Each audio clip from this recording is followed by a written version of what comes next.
आज के वीडियो में हम लोग समझेंगे जो हमारी परावर्ती दूरदर्शी है उसे हम लोग समझ लेते हैं शॉर्ट में। परावर्ती दूरदर्शी में बेटा क्या होता है, इसमें एक अवतल दर्पण लगा रहता है।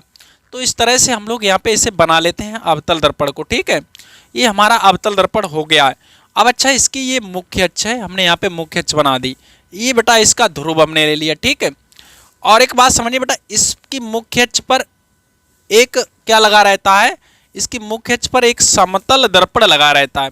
ये कौन है, समतल दर्पण है बेटा। ठीक है, अब समझिए इसकी मुख्य अक्ष पर ही एक वस्तु रखी हुई है। इस तरह से वस्तु हमने यहाँ पे रख दी। अब यहाँ से समांतर प्रकाश किरणें आएंगे कुछ इस तरीके से, यहाँ पे बेटा हम बना दें। ठीक है, ये जो समांतर प्रकाश किरणें आएंगी यहाँ पे आके मिलेंगे और ये जाके इस पे टकराएंगे। देखिए बेटा, ये दोनों समांतर किरणें फोकस पे मिलने की कोशिश करेंगी, उससे पहले रास्ते में आ जाता है दर्पण, ये 45 डिग्री से होगा, इसी से टकरा जाएंगे। तो हम लोग यहाँ पे बेटा इस तरह से बना देते हैं। ठीक है, ऐसे यहाँ पे आके टकरा जाएंगे। ठीक है, अब यहीं पे अगर देखिए बेटा, यहाँ पे हम अगर अभिलंब माने ये इस तरह से, तो जितने कोण से आइए उतना ही कोण से तो परावर्तित होगी। आपतन कोण परावर्तन कोण के बराबर होता है, तो ये कोण इसके बराबर हो जाएगा। इस वजह से ये बेटा कुछ इस तरीके से, यहाँ पे इसे थोड़ा हटाइए, तो कुछ इस तरह से ऐसे चली जाएगी। जितना कोण है उतने कोण से जाएगी, और ये भी बेटा देखिए जितने कोण से आई उतने कोण से जाएगी, तो ये कुछ इस तरह से जाएगी। ठीक है, और ये कहाँ पे मिलेंगे जाके, यहाँ पे बेटा लगा रहता है एक उत्तल लेंस। ये कौन लगा है, उत्तल लेंस लगा है बेटा।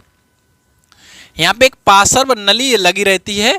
कौन लगा रहता है बेटा, पार्श्व नली, मतलब इसके साइड में नली लगी रहती है, इसमें लगा रहता है ये एक उत्तल लेंस। ठीक, ये नेत्रिका का काम करता है। और हमें बेटा यहाँ पे इसकी मुख्य अक्ष भी बना देते हैं। इसकी क्या बना देते हैं, मुख्य अक्ष यहाँ पे बना दी हमने। ये जो इस तरह से हमने बनाई, ये मुख्य अक्ष हो गई किसकी, इसी उत्तल दर्पण की मुख्य अक्ष यहाँ पे हमने यहाँ पे ले ली। ठीक है बेटा, उत्तल लेंस की, किसकी, उत्तल लेंस की। अब यहाँ पे बेटा समझिए, जहाँ पे ये दोनों प्रकाश किरणें मिली हैं ना, इस तरह से आके परावर्तित होके, तो यहीं पर बेटा बन जाएगा एक प्रतिबिंब। यहाँ पर क्या बन जाएगा, प्रतिबिंब A1 V1। ठीक है, अब समझिए बेटा, ये जो प्रकाश किरणें अब यहाँ से तो चल के इधर चली आई, अब ये इसके लिए वस्तु का काम करेगा। यहाँ से जो प्रकाश किरण चल के आई हैं, अब ये जब लेंस में प्रवेश करेंगे तो उस समय कुछ हल्की सी मुख्य अक्ष की ओर इस तरह से झुकेंगे। ठीक है, अब यहीं पे लगी हुई है एक आँख। यहाँ पे क्या लगी हुई है बेटा, आँख लगी हुई है बढ़िया से एकदम चमकीली, समझ रहे कि नहीं बेटा। तो अब ये आँख देखेगी तो इसे कुछ इस तरह से दिखाई देगा। मतलब इन दोनों प्रकाश किरणों को पीछे अगर डॉटेड लाइन से अगर बढ़ाया जाए इस तरह से कहीं पे बेटा, तो थोड़ा सा आप स्केल से बढ़ाना, तो जहाँ पे ये बेटा कुछ जाके मिलेंगे तो वहीं पे इसका इस तरह से कहीं पे जाके मिलेंगी ना, इस तरह से। और मान लिया यहाँ पे आके मिल गई। ठीक है, इन्हीं को पीछे बढ़ाया डॉटेड करके, और जहाँ पे मिल गई है ना, तो वहीं पर क्या होगा, एक प्रतिबिंब बन जाएगा। ये भी बेटा आभासी होगा, तो डॉटेड लाइन से इसे दिखाना। ठीक है, ये A2 V2 जो प्रतिबिंब बनेगा इसी वस्तु का, वस्तु A भी थी ना, इसका पहले प्रतिबिंब बना A1 V1, और ये इसके लिए वस्तु का काम करा, तो इसका अब जाके प्रतिबिंब बना ये लास्ट में A2 V2। ये हो गया फाइनली अंतिम प्रतिबिंब। ठीक है बेटा, अंतिम प्रतिबिंब यहाँ पे। ठीक है, तो इस तरह से आप किरण आरेख बेटा बना सकते हैं। ये हमारा नेत्रिका का इसने काम कर दिया। तो आपको बेटा चित्र तो समझ में आया होगा, एक बार हम और समझ लेते हैं। तो हमने क्या करा बेटा, देखिए इसमें एक हमारा क्या हो, ये अवतल दर्पण है, अभिदृश्यक का इसने काम किया। ये M1 अवतल दर्पण है, और ये M2 है, ये हमारा समतल दर्पण है। मुख्य अक्ष से 45 डिग्री से झुका हुआ है। अनंत से वस्तु है, तो वहाँ से प्रकाश किरणें समांतर आई, तो ये इस तरह से यहाँ पे गई।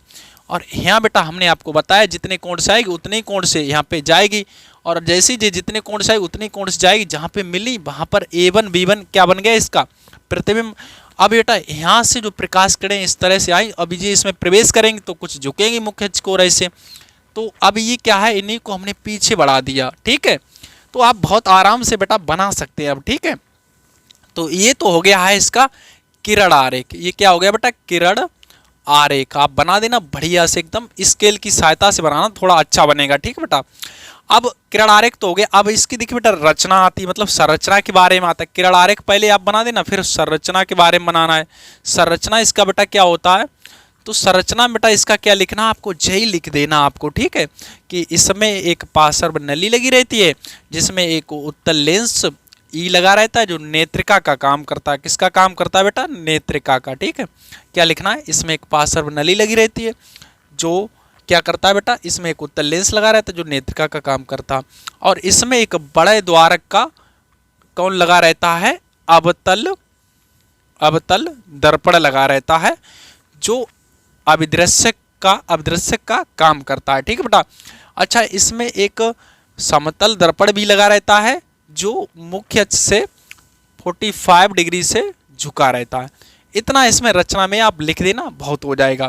फिर इसमें प्रतिबिंब कैसे बनता? तो प्रतिबिंब का बनना भी आप लिख देना। प्रतिबिंब का बनना, तो प्रतिबिंब का बनना भी लिख सकते हैं बेटा। प्रतिबिंब का बनना क्या होता है? जब इसमें अनंत से स्थित वस्तु से चलने वाली प्रकाश किरणें, मतलब अनंत पे कोई वस्तु ए भी रखी हो जिससे चलने वाली प्रकाश किरणें, समांतर चलने वाली प्रकाश किरणें परावर्तन के पश्चात, यहाँ से परावर्तन होगी ना बेटा, तो परावर्तन के पश्चात फोकस की ओर फोकसित होती हैं। तो उससे पहले समतल दर्पण से टकराकर यानी कि परावर्तित होकर ये बिंदु V1 पे मिलती हैं। ठीक बेटा, जिससे वस्तु AB का प्रतिबिंब A1 B1 बन जाता है जो नेत्रिका E के लिए वस्तु का काम करता है, जिससे इसका अंतिम प्रतिबिंब A2 B2 बनता है, और जो बेटा क्या होता है? आभासी प्रतिबिंब यहाँ पे बन जाता है। ठीक है बेटा, तो इस तरह से आपको प्रतिबिंब का बनना भी यहाँ पे लिख देना है। कभी कभी इसके लाभ भी पूछ देता, मतलब इसके फायदे क्या हैं बेटा? तो लाभ बेटा इसका देखिए, एक तो फायदा ये है कि जो इससे प्रतिबिंब बनता है वो चमकीला बनता है। कैसा बनता है? जो हमारी अपवर्ती दूरदर्शी थी उससे कई बेहतर, मतलब चमकीला स्पष्ट बनता है। ठीक है, तो एक तो ये फायदा हो गया, चमकीला प्रतिबिंब बनता है। दूसरा फायदा बेटा इसमें ये होता है कि इसमें बरड़ विपतन का दोष नहीं होता है। किसका? बरड़ विपतन। एक दोष होता है बेटा बरड़ विपतन दोष बेटा क्या होता है? उस जो हमारी अपवर्ती दूरदर्शी थी उसमें हम किसी श्वेत वस्तु का प्रतिबिंब बनाते तो वो रंगीन बनता है, लेकिन इसमें ऐसा नहीं होता, मतलब इसमें बरड़ विपतन का दोष नहीं होता। इतना आप लिख देना, का दोष नहीं होता है। ठीक बेटा।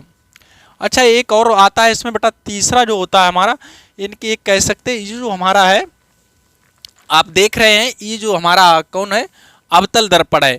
ये जो बेटा अवतल दर्पण है ये लेंस की तुलना में सस्ता और आसानी से बन जाता है, तो ये भी एक यहाँ पे फायदा हो जाता है बेटा इसका। ठीक है, तो इस तरह से बेटा इसके कई फायदे हैं, तो आप इतना यहाँ पे कर देना। ठीक है, तो उम्मीद करता हूँ वीडियो आपको पसंद आया। तो चलिए मिलते हैं हम लोग अगले वीडियो में, तब तक के लिए अपना ख्याल रखिए। जय हिंद।